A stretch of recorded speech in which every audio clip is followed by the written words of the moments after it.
Hi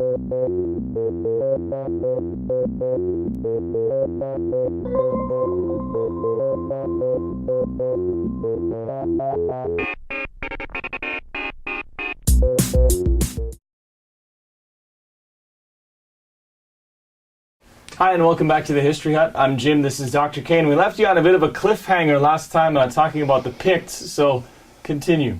Okay, so we know that the Picts had no central authority, but we know that they were organised into social groups and that they had a formal division of territory. We talked about the Caledoni and the Métis.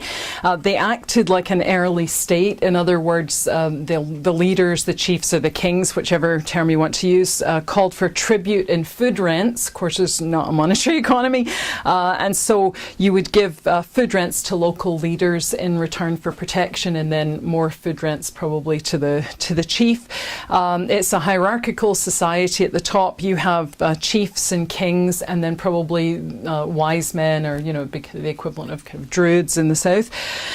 And that we know that the patterns of inheritance were probably matrilinear, but there's no mention of women. As soon as the Picts become Christianized, then it becomes a kind of patriarchal society, which is kind of typical. Kings here, as in many other organizations or early states like this, kings were connected to the gods. Kings were thought to have magical powers, that they could control nature, and that they probably had extra natural powers. And we know that the Picts had a special inauguration site for their kings, and the first one was in the north in Orkney, and later it's in the south. And we also know that the arrival of Christianity, remember we talked about the Romans, the arrival of Christianity helped establish norms of kingship, and it gave the kings a bit more legitimacy, or another kind of avenue to make themselves seem more legitimate. So kings called on followers for what was called tribute and convith would be hospitality. So if they were moving through your region, and I was your king, I'd be like, okay, I'm coming to your bothy next week, and you'd be like, oh, I better get the bothy cleaned up, the king's coming, and so you'd have to look after me. So they would demand food and shelter as they moved through the territory, and these visits of course kept people loyal. So it's very much like the later processions of kings. They had the equivalent of tax lists. They had mechanisms in place to collect taxes in kind. So of course foodstuffs are probably the most important. And it turns out that the Picts also had specialised economic activities, and that is, from the archaeological record, there's evidence of silver and gold crucibles at places like Denad. They found Anglo-Saxon gold and garnet work, brooches, all sorts of craft work, and it looks as though they did a lot of metal working, and they were involved as well in horse breeding and things like falconry. And the dig sites show that they seem to be quite well off. So the ones that they found so far quite wealthy, and they were actually trading in at least 4 different types of pottery by about the 5th or 6th century AD, and their goods have been found throughout Scotland, in the south of the island itself, and maybe as far away as Turkey. Oh yes, all that way. By the 6th and 7th century, they were importing goods from Bordeaux and Gaul in general, and over the Irish Sea. They seemed to bring in glass from over the Irish Sea, and they were exporting down the east coast to Northumbria. So, the archaeology tells us a lot about their daily lives. It looks as though they bartered bone and antler combs, and the elite bartered bronze mirrors and axes. So there's a lot of trade activity going on. So this is no kind of nomadic, just kind of wandering about people. This is quite a well-organised people. They probably made their houses and most of their tools and crafts from wood, and of course these don't survive, but we know that they built large timber halls for their chieftains. And these changed from circular in the early period to rectangular, and you can see one of them at Portnocky. And in the north, of course, the Picts used stone to build, because we talked about this before, the difference between hill forts, and you just use the materials that are at hand. They seem to have been a warlike society. We know from the monastic records that they had forts, that they talked about sieges, and that they fought mounted, and you can tell that from the symbol stones that they fought mounted. hunted. They had circular shields with hand grips, and they used spears with long shafts, and they used them like javelins. So you can see all of this on the stone record that they leave, and the big stones are really quite impressive. They hunted boar and deer. They fished for salmon. They had domesticated animals. So they're farmers who bred cattle. They grew cereal crops, and there's evidence that they had drying kilns. And we talked about this before. The souterrains, from the Bronze Age, where you would keep extra food. So places that you would keep food. Millstones. They ate lots of fruit. And at one archaeological dig, they found a waterlogged pit with preserved feces containing 24 cherry stones. The exciting life of archaeologists.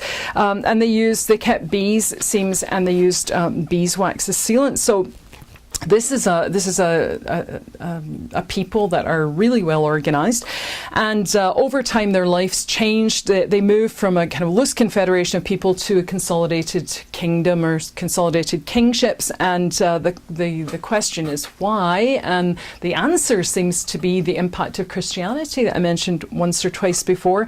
So the Christian church gives them a kind of model for centralization, and as Christianity takes hold, the Pictish kings actually extend their power with the support of the church. They establish stewards, and of course later on that will be the name of the royal family, the Stuarts. So stewards or mormayors, Macbeth's a mormayor, kind of sub-kings in areas, and the mormayors or these sub-kings would start to collect tributes, and then the tribute collection, as I said, the kind of tax rolls in kind, so that became regular and standardized, and the kings toured like rock stars. They just toured their areas to reinforce their presence, and they also begin, remember we talked about the importance of gathering in foodstuffs, so they begin to control production and gather in surpluses so that in times of dearth these can be handed out, and then that makes you even more loyal to your leader.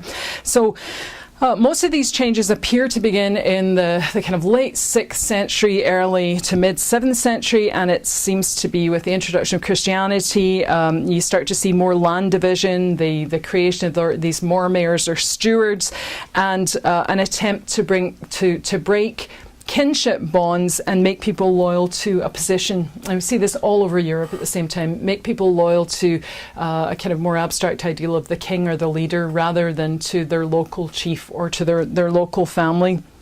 And you can see the same thing happening in Gaul under Clovis and Charlemagne about the same time. Later, the Picts don't really disappear. Their church, with its headquarters at St Andrews, remains, and the Pictish land division remains. And it looks as though the Picts intermarry with the Scots and then kind of take up their language, and so they're just kind of subsumed by this other group.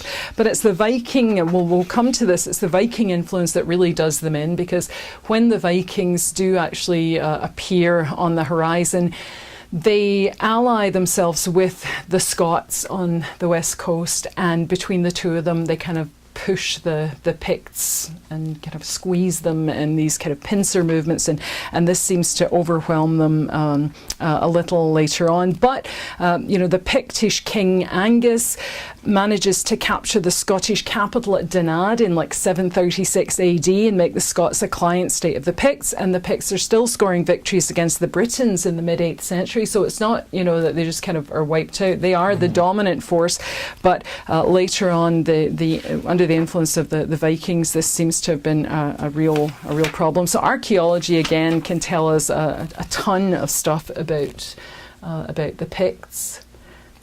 Are there any non-archaeological accounts of the Picts? Well, I'm glad you asked that. I did mention briefly the monastic records. One of the ways that we do know about the Picts, or one of the people that we know about the Picts from, is Saint Columba. St. Columba and the early Christian missionaries, and it's particularly from the writings of St. Columba that we find out about the Picts. Columba established himself on the Scottish island of Iona in the 6th century, arrives in Scotland about the 560s, and he's, of course, great Scottish saint later on. There's a whole kind of backstory, or a variety of backstories about St. Columba. On one account, he's an Irish prince who's, of course, later canonized canonized and then becomes St. Columba. And in this story of him as an Irish prince, he's supposed to have been involved in a war over a Psalter, a book that was owned by King Finian that he had secretly copied without asking and then refused to give it back. And the result was there was a war and he was sent into exile. So that's like one variety of the St. Columba story. And the other account is that his parents were recent aristocratic converts, and so he was fostered out to a priest and then to a bishop, and he was kind of spotted as an intellectual lion. And but then Columba was involved in a battle, the Battle of Culdrabane, and at that time it was prohibited for priests to be involved in battles, and so he was given the choice between excommunication or exile to the east, and he chose exile, and so his eastern exile ends up being Iona. So he's actually considered to be the father of Scottish Christianity, and he's the founder of Iona, and he led a mission into Pictish territory, and so that's why he's so kind of important, because he actually moves through Pictish territory all the way up to the north. So he personally made at least one expedition into the heart of Pict territory, and he is credited with, that's right, being the first person to see the Loch Ness Monster. Oh. Yes. It was worth it to buy that hat just for that moment. So he gives the first recorded, Simon, you got to trust him. He's going to be a saint. So the first recorded sighting of the Loch Ness Monster, and his biographer, and there are many, says that he tried to tame the beast, but with no success. So he just focuses on trying to convert them. No, I mean, it's still not been tamed. And hardly ever, last time I was in Loch Ness, never saw it. Yeah, what's the point in even trying? You're just like, Columba couldn't do it, so I'm not going to do it. But the cool thing is, I suppose, that the Loch Ness Monster actually, manifested. He actually came up out the water to have a wee look-see. Yeah. He's like, whoa, who's this guy? Yeah. This wee Irish guy, who is this? Yeah, and he's like, oh, it's the Loch Ness Monster. So tries to tame the beast, doesn't have any success, and he also fails to convert the Pictish king, but he's credited, because you have to have about 3 miracles to become a saint, so he's credited with a number of unspecified miracles from this point on. Yeah, it's kind of like, and he seems to have left a good impression on the Pictish king, and this allows for safe conduct for his monks, who then travel overland heading up for Orkney. So Columba lays the groundwork for all the missionary activity in Pict land that follows. And his brand of Celtic Christianity remains the dominant one until it's challenged at a thing called the Synod of Whitby in about 662 AD. And the challenge was from Roman Christianity. So which one are we going to follow? Are we going to follow these Irish guys and their Celtic Christianity? Are we going to follow St. Ninian and Roman Christianity? And for a variety of totally political reasons, the result of the synod was that Roman and not Celtic Christianity was recognised as the true and rightful form. And of course, this has serious implications for the monks at Iona. They're later expelled from Pict land in favour of Christian monks coming in from Rome. And a lot of it had to just do with really simple things like your haircut, your tonsure, and of course, more importantly, the date of Easter and the type of monasticism that had to be practiced. And in the early 800s, the monks at Iona are not only under a kind of intellectual attack from Roman Christians and Roman Christianity, but they come under physical attack from the next problematic outsiders, the Vikings, and they have to flee in the face of that, and they go to Kells in Ireland, and they may well have been involved in the production of the Book of Kells, which you can, if you look it up on Google, it's unbelievable, illuminated manuscript, which is fantastic, but you can see it in Dublin as well. The Book of Kells was worked on by about 4 scribes and 3 illuminators, and they produced a page a month, which was record-breaking speed in those days. And they had to slaughter nearly 200 calves to get the vellum, and the colours that they used were imported from as far away as Afghanistan. So a really, big production number. And we'll talk talk again about what happens to the monks when the Vikings get there, because it's pretty nasty stuff. What about the Scots? Well, in one sense, there's the old traditional history of the Scots, which we mentioned, and then there's the newer history. So I'll tell you what the traditional history is. The traditional history is that the Scots come from Ireland, that they start to come maybe in small groups after about 200 AD, that they're a branch of the Dalriada Scots, the House of Fergus. And that most of them come after Columba in the 6th century. They come to Argyll. So Columba kind of gives the stamp of approval, and then you get this movement of people coming after him. So they come in waves, first to Iona and then finally inland onto Scotland. And it's under Fergus More and his brothers, and they established themselves in Oban and Kintyre and Jura, and their headquarters was a place called Dunad, which is a rock fortress. And they don't do too badly. They have one of the first kings that's usually talked about is King Aidan and Donald Briach. They increase their territorial base, so the Picts aren't kind of in that area, not too often anyway. So they do quite well until they're beaten back by another group in the area, the Angles, not the Angels, not the Charlie's Angels, but the Angles. So they're beaten back by the Angles in about 603 AD, and then they suffer a loss to the Britons, another group, in the 640s, and then they suffer a loss to the Pictish king Angus in the 730s, and they kind of fall under Pictish rule for about a century. And then in the 840s, or after the 840s, so really the middle of the 9th century, they re-emerge as a powerhouse under the Scottish king Kenneth MacAlpin, and he's the one that would end up uniting the Picts and the Scots and bringing those two groups together. So you have that. So Dunad is their headquarters. Now, MacAlpin doesn't seem to have been the first king to unite the two groups, but his family is the ones that continue that tradition, so it doesn't kind of break apart after that. Angus from the House of Fergus had ruled both, but then had been thrashed by the Picts and then later attacked by the Vikings. So Kenneth MacAlpin later on rewrites history and says that his own father had been the first king to unite the two groups, and this gives him a bit of legitimacy. And then he became king, and he claimed the Pict throne through matrilineal descent. All the women had been given to the Picts, so claims it through that, and then united Dalriada and Pictland, and then from that point on it's usually called Scotia or Alba.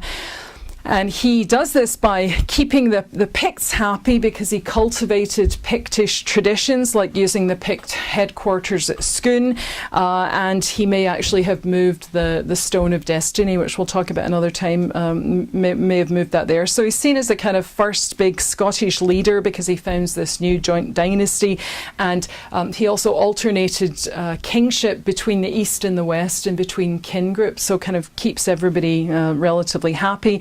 And by about 900 AD, the term Alba replaces the term Pictland, and in 889 to about 900 AD, you have Donald II called the King of Alba. So you start to see Pictland kind of removed from the historic record. And after this, people referred to themselves as Scots, or Alban, or Fair Alban, men of Scotland.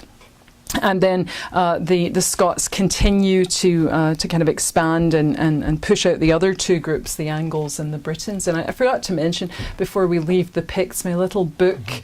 Oh, we know so much about the Picts that we also know about what they did for fun. And this is a wee book by Mark Hall called Playtime in Pictland, the Material Culture of Gaming in Early Medieval Scotland. It's quite interesting, lots of dice games and kind of almost chess games and things like that.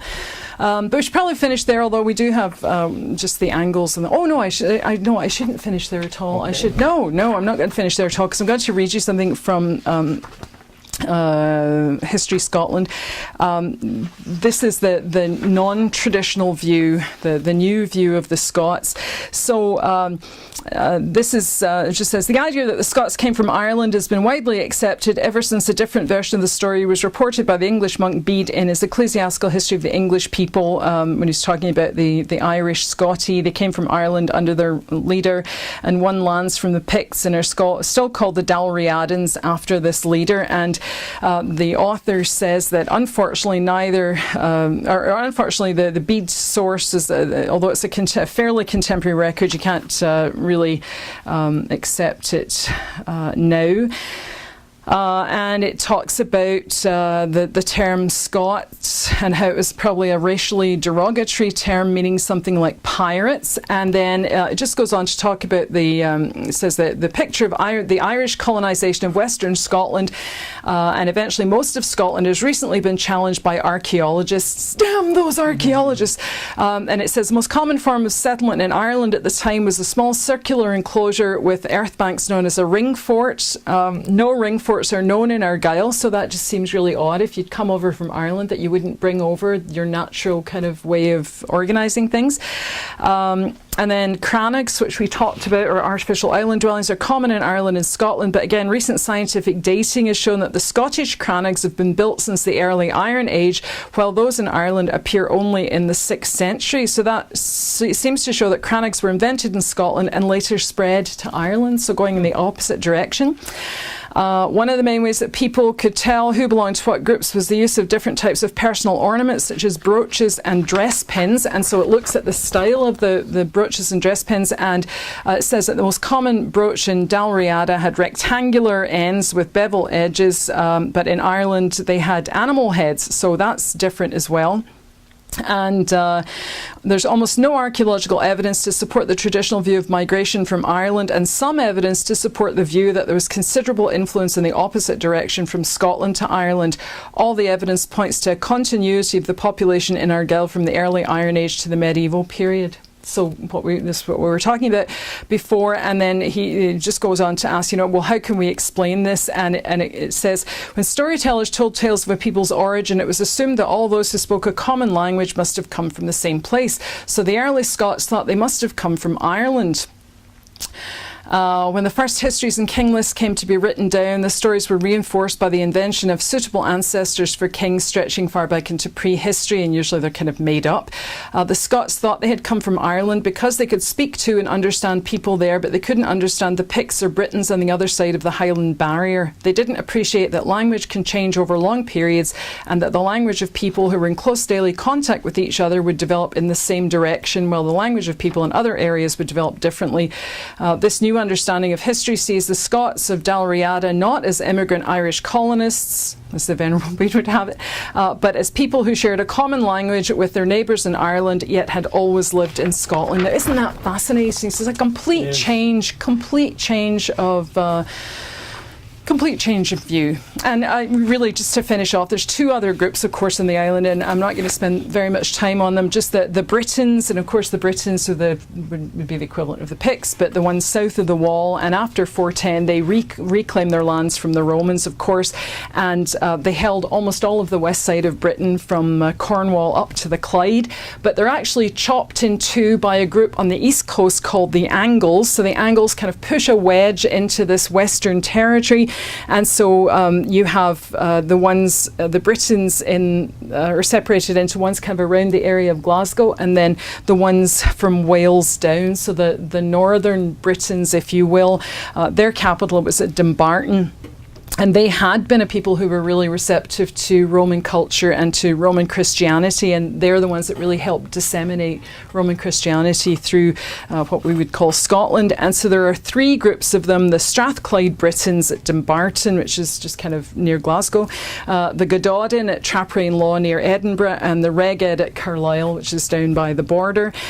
But by the mid-7th century, only Dumbarton, so the Strathclyde Britons, they're the only ones that managed to survive the Angle attacks, and they even survive most of the Viking attacks until about 866 AD. So you've got the Strathclyde Britons kind of holding out in the area around Glasgow, and then they're attacked by Olaf the White, who is also the Norse king of Dublin, and he laid siege to them for 3 years at Dumbarton, and then hadn't won, so left. But he returned and laid another 4-month siege against them and cut off their water supply, and this time was successful, and took slaves back on a fleet of 200 ships. Took slaves back, so Strathclyde Britons, back to Dublin, and then of course we have their names on the manifest. So within a year, the remaining Britons at Dumbarton lost to the Pictish king Constantine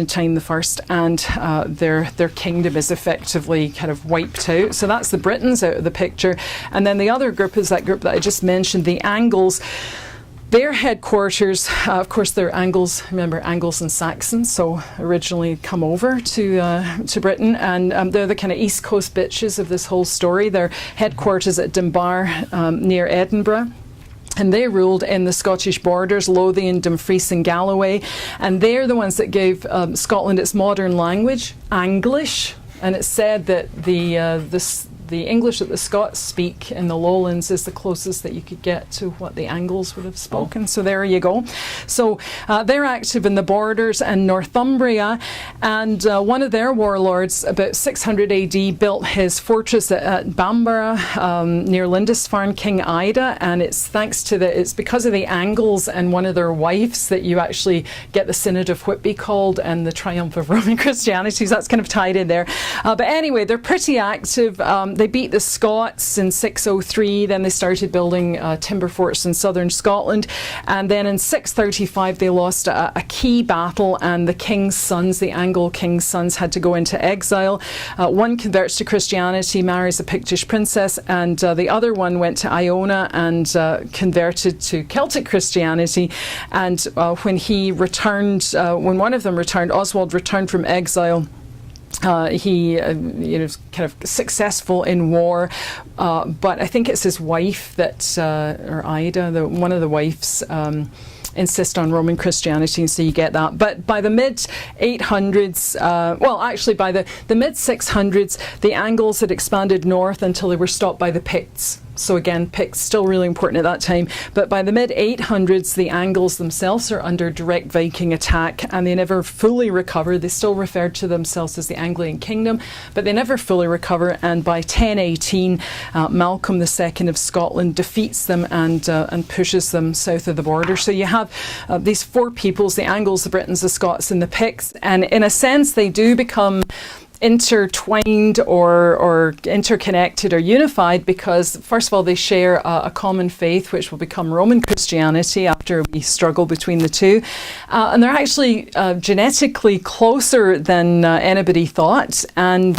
by custom, their customs are quite similar as well, and they're all kind of fighting over a common territory too. And I suppose, like the earlier Roman period, the Viking attacks push them closer together as well, and they face external pressures together. And then the Britons are wiped out, the Angles are kind of taken down, and then it's really just a fight between the Scots and the Picts. And it's not that the Picts disappear, but they seem to be just kind of contained within this new idea of a joint Pictish Scots kingdom.